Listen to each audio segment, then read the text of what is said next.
మహిళకు 2500 రూపాయలు ఇవ్వాలి ప్రతి మహిళకు. ఈరోజు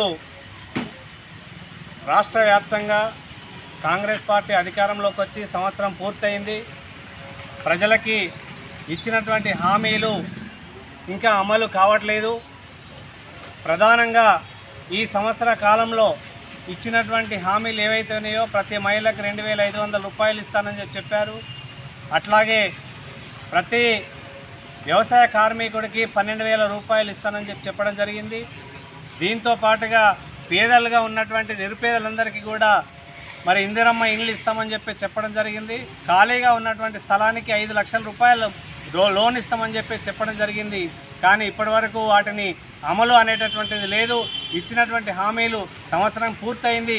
కనీసం ఇప్పటి వరకు కట్టినటువంటి ఇందిరమ్మ ఇండ్లైనా వాటిని సరిచేసి అర్హులైనటువంటి పేదవాళ్ళను గుర్తించి వాళ్ళందరికీ కూడా లబ్ధిదారులకి ఇండ్ల ఆ డబుల్ బెడ్రూమ్ ఇండ్లను వెంటనే ఇవ్వాలని చెప్పేసి, వాటితో పాటుగా ఇప్పటి వరకు ప్రభుత్వ స్థలాల్లో గుడిసెలేసుకొని గత 9 సంవత్సరాలుగా నివాసం ఉంటా ఉన్నారు.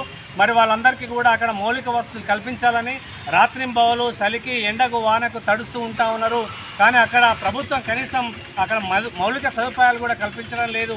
కాబట్టి అన్ని అంశాల మీద ఇప్పుడు ఏదైతే ఈరోజు అసెంబ్లీ ప్రారంభమైందో ఈ అసెంబ్లీలో చర్చించి వెంటనే పేదలందరికీ కూడా మరి ఇందిరమ్మ ఇండ్లు నిధులు కేటాయించి ఇందిరమ్మ ఇండ్లు ఇవ్వాలని చెప్పేసి, దాంతో పాటుగా వేసుకున్న గుడిసెలకు పట్టాలు ఇవ్వాలని చెప్పేసి ఈరోజు సిపిఎం పార్టీగా డిమాండ్ చేస్తా ఉన్నాం. ప్రభుత్వం వచ్చి సంవత్సరం అయింది.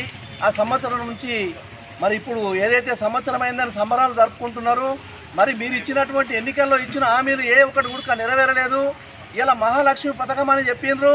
మరి ఇలా కుడి చేత ఇచ్చి ఎడమ చేత గుంజుకున్న మాదిరిగా మరి సూపర్ ఎక్స్ప్రెస్లకు మరి బస్సులు దాదాపుగా 300 బస్సులు నడిస్తే ఇలా 2-3 బస్సులకు తప్ప ఇంకా బస్సులు అయితే నడుస్తలేవు.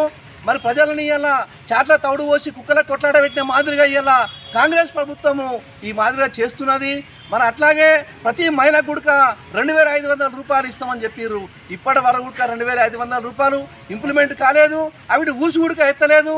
ఏదైతే ప్రతి ఇంటికి ఉచిత కరెంట్ ఇస్తామని చెప్పారు అది కూడా పూర్తి టైంలో ఇంప్లిమెంట్ కాలేదు. గ్యాస్ సిలిండర్ కూడా నిన్నగాక మొన్న కొన్ని విలేజ్లలో సర్వే చేసినా ప్రతి ఇంటికి గ్యాస్ అని చెప్పారు. కానీ గ్యాస్ ఎక్కడ ఉడక రాలేదు. ఇప్పటి కూడా అమలు రాలేదు. ప్రభుత్వం వెంటనే తక్షణం చర్యలు తీసుకొని ప్రతి ఇంటికి గ్యాసు మరి కరెంటు మరి మీరు ఇచ్చినటువంటి హామీలు యువ వికాసం అని చెప్పినారు. యువ వికాసంలో ప్రతి ఒక్క చదువుకున్నటువంటి నిరుద్యోగికి 5 లక్షల రూపాయలు మేము లోన్ ఇస్తాము. ప్రతి మండలంలో మరి పబ్లిక్ టాలెంట్ స్కూళ్ళు పెడతామని చెప్పారు. ఇప్పటి వరకు ఏది పెట్టలేరు. మరి ఇప్పుడైతే ఇవాళ అసెంబ్లీ స్టార్ట్ అయింది. ఈ అసెంబ్లీలో ఈ పబ్లిక్ సమస్యల మీద చర్చించి తక్షణమే మీరు ఇచ్చినటువంటి హామీలు అమలు చేయాలని సిపిఎం పార్టీగా డిమాండ్ చేస్తున్నా. ఒకవేళ మీరు అసెంబ్లీలో చర్చించకపోతే ముందు తెలంగాణ రాష్ట్ర వ్యాప్తంగా ప్రజలందరినీ సమీకరించి మరో పోరాటానికి సిద్ధం కావాల్సింది కానీ నేను విజ్ఞప్తి చేస్తున్నాను.